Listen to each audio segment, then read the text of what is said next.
Al-Quran untuk dihafal. Saya memiliki harapan yang sangat tinggi.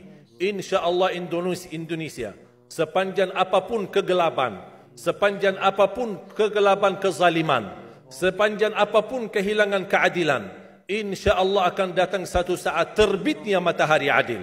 Dan InsyaAllah Indonesia akan menjadi negara Al-Quran. Saya bisa meyakinkan gitu karena saya telah merasakan bagaimana di Turki.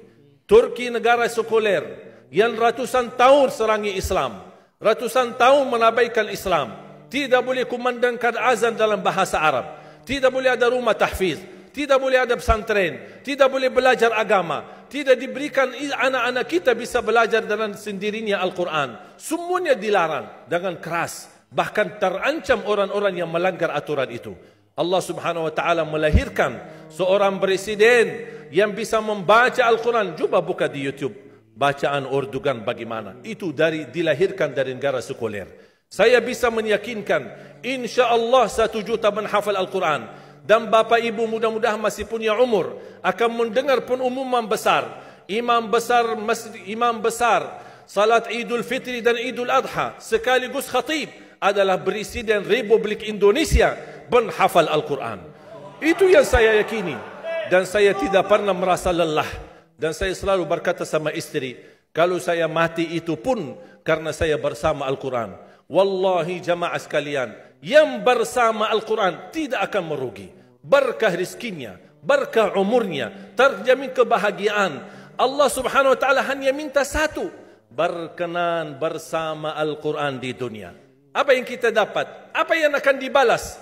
Akan Al-Quran temani kita di dunia, akan temani kita saat sakratul maut, akan temani kita di kuburan membela kita, akan menemani kita saat kita dibangkit oleh Allah, akan menemani kita saat hisab, akan menemani kita saat berjalan di atas sirat yang sangat tipis dan panjang, bahkan tajam jalanannya. Begitu sampai ke surga, apakah Al-Quran melepas? Tidak akan melepas. Al-Quran masih berkenan, padahal kita hanya cuma sekali berteman sama Al-Quran di dunia. Dia begitu luar biasa panjangnya bertemanan sama kita sampai ke surga. Bahkan akan temani kita masuk surga. Sebagaimana bersabda Rasulullah SAW, yuqalu liqari'il Quran, ahlul Quran di dunia yang kesibukannya baca, kesibukannya hafal, tidak membuangkan waktu sia-sia, selalu bersama Al-Quran. Allah suruh dia, bacalah dalam surgamu, naik derajatmu. Baca, naik lagi. Tambah lagi baca, naik lagi. Sampai di posisi mana pun anda berhenti baca, disitulah posisimu di dalam surga. Bagaimana kata Siti Aisyah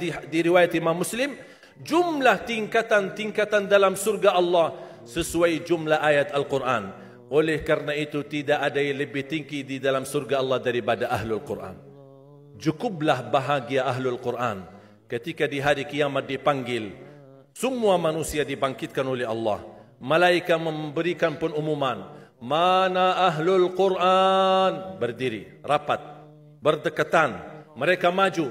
Mau bawa kami ke mana? Kalian terpilih menjadi orang yang terdekat sama Allah. Karena Ahlul Quran adalah keluarga Allah Subhanahu wa ta'ala. Bukan hanya kita sendiri yang mendapatkan anugerahnya dan manfaatnya.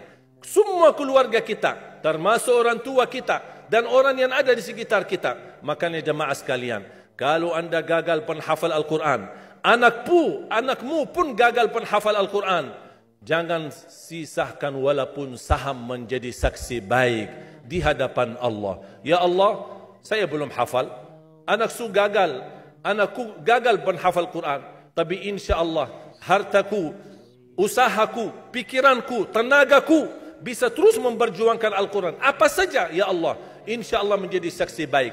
Dan nanti di hari kiamat, insya Allah kita bersama Ahlul Quran mendapatkan syafaatnya Al-Quran di hari kiamat.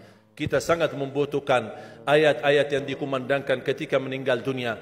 Insya Allah setiap satu huruf akan disalurkan 10 kebaikan. Mudah-mudahan semua yang hadir diberikan kemuliaan dan keanugerah dari Allah menjadi Ahlul Quran, penghafal Al-Quran, penghayati Al-Quran, para pencinta Al-Quran, berakhlak-akhlakul Quran. Ya Allah, aku mohon atas izin-Mu ya Allah, kami bersama-sama bertemu di masjid ini. Berilah kepada kami kemuliaan bersama-sama bersama Ahlul Quran di dalam surgamu ya Allah, ya Dzal Jalal wal Ikram, ya Arhamar Rahimin, ya Arhamar Rahimin. Anugerahlah kepada kami anak dan keturunan penghafal Al-Quran, anak dan cucu penghafal Al-Quran yang mampu menjaga nama baik keluarga kami, yang mampu membanggakan kami di hadapan-Mu hari kiamat, yang mampu menhadiahkan mahkota untuk kedua orang tua kami. Birahmatika ya Arhamar Rahimin. Ya Allah, maafkan kalau kami tidak berhasil menjadi penghafal Al-Quran.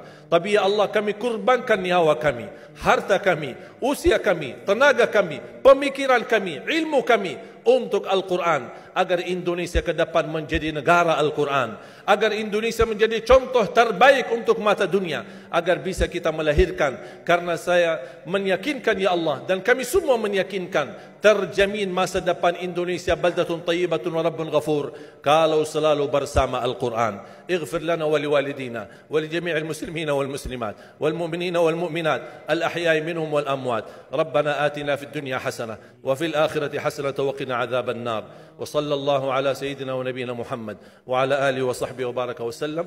Walhamdulillahi rabbil alamin.